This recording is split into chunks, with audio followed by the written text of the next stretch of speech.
Hey mga bros, may balita at reports nga tayo dito po sa sinabi ni Mr. Snow Badua dahil ito nga daw pong si Mo Tautua mga kabrods.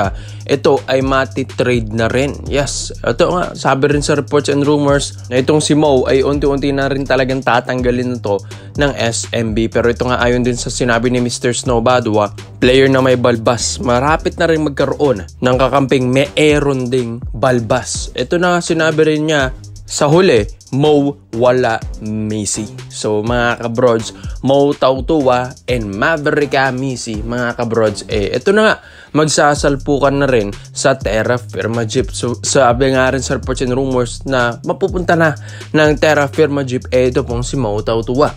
Pero may mga reports and rumors din tayo na may twist din na hindi rin pala ito pong si Mo Tautua ay magiging kakampi niya si Maverick Messi. Meron din itong mga issue rin na trading din ito mga kabrods. Well, alam din naman natin na ito pong si Mo Tautua one of the best big na rin naman ito sa SMB. Pero syempre, pag ikaw ay alam ng SMB na ito medyo kailangan ka ng i-trade, kailangan ka na ng management gamitin sa trade asset or gawin kang trade asset para nga habang mataas pa yung value mo, makuha nila yung maayos na player.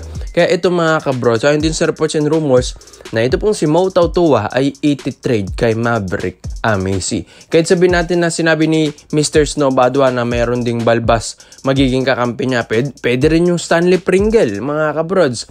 Pwede silang ma-trade din sa Rain Ocean. Pero dito sa Terra Firma Jeep, baka nga ma-trade itong si Mo Tautua dito kay Maverick Messi. Dahil may mga balbas din naman yung mga ibang Terra Firma Jeep dyan, katulad na lang ng kapatid ni Maverick Messi na si Jeric, nandyan din, sinasanggalang may mga balbas din, diba mga kabrods? Kaya ito, parang twist nga rin ito pong Mo wala Messi. So ito na nga, si Messi ay mapupunta naman ng San Miguel Beermen. Yes mga kabrods, alam ko kaka-trade lang ito ng Barangay Nebra San Miguel dito sa Terra Firma Jeep, pero hindi pa nga nagde-debut game. Ito pong si Maverick Messi, bang isa ito sa mga dahilan kung bakit hindi pa ito nakakapaglaro sa Terra Firma Jeep, dahil nga ito ongoing pa yung trade na ito, hindi pa tapos ang trade na ito mga brods. Kumbaga dadaan lang pala ito ng Terra Firma Jeep at ito paglalaruin sa San Miguel Beermen. Yes mga kabrods, tinapon ito ng Hinebra dahil syempre may balat nga daw sa pet si Maverick Messi. Kaya hindi pa nakakapag-champion ulit ng Barangay Nebra San Miguel since nakuha nila si Mav.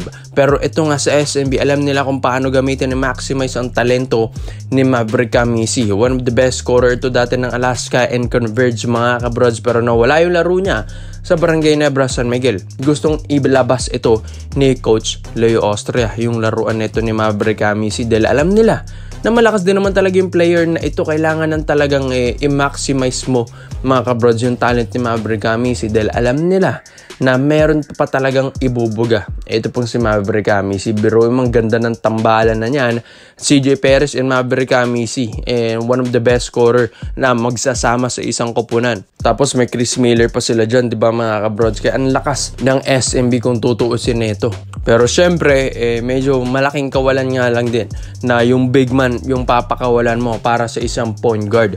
Mga kabrods, siguro nga meron din itong i-add na bigs. Ito pong Terra Firma Jeep, parang hindi ganun kasakit para sa SMB ito na mawala si Mo Tautua sa kanila. Pero Maverick Messi na yan, lakas na yan. Halos kasing value niyan ni Mo Tautua mga kabrods. Kaya pag-iisipan pa ito ng SMB. Kaya ikaw mga kabrods, sa tingin nyo bababagay bang Maverick Messi sa SMB? At tama lang ba na bitawan ng SMB si Mo Tautua? Komento mo na ang pagkiman dito mga kabrods at isa-isa natin yan.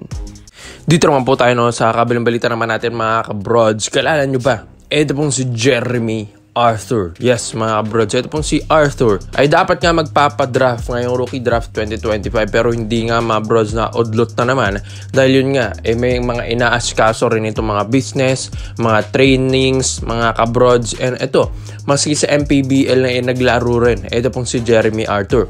Ito nga 6'4" point guard na ito yung na may namata na pala dapat ng Barangay Nebra San Miguel. Yes mga brods, sa Hinebra sana ito i-draft sana ng Hinebra, pero hindi nga lang natuloy yun dahil nga ang Barangay Nebra San Miguel ngayon ay nakafocus sa mga big man. Pero ito nga po, ito pong Barangay Nebra San Miguel gusto nilang hugutin or gawing undrafted ito pong si Jeremy Arthur.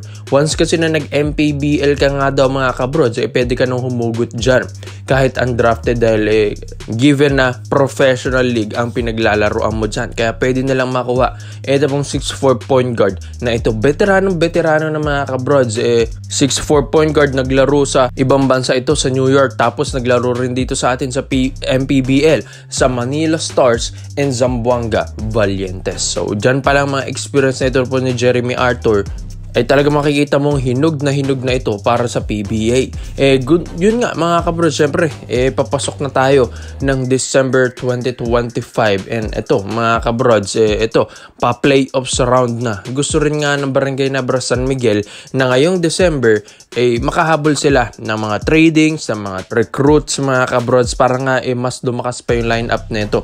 Dahil sabi nga nila, parang alanganin pang Hinebra ngayong elimination round. Tapos mas lalo nang alanganin sa playoffs kung ganito yung mga performances nila sa elimination round. Kailangan nga nila ng mga legit big men and kailangan din sila ng mga wings mga kabrods para mas lumakas pa. Ito pong core lineup ng Barangay Nebra. So ito pong si Jeremy Arthur, hindi ko naman sinasabi na mas lalong lalakas ang Hinebra dito.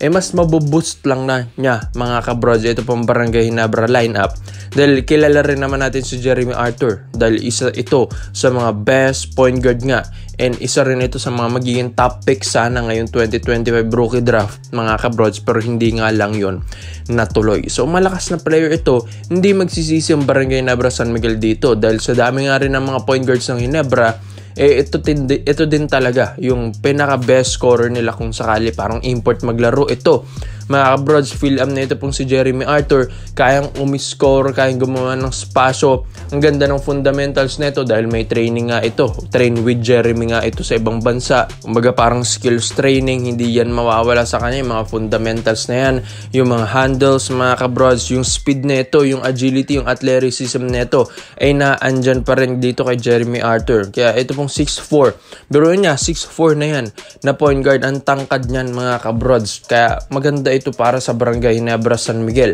and makakatulong pa ito lalo sa scoring ng Hinebra dahil based sa mga highlights na ito na nakikita natin, talagang scorer ito pong si Jeremy Arthur. Yan talaga yung fino-focus na ito sa laro, yung pagiging scorer ng manlalaro na ito pa. Kaya nga para sa Barangay Nebra San Miguel mga kabrods, wala na silang talo dito kay Jeremy Arthur. Maganda't makuha nila ito habang maaga pa, habang hindi pa sila nalalaglag sa elimination, habang hindi pa sila mahirapan sa playoffs round.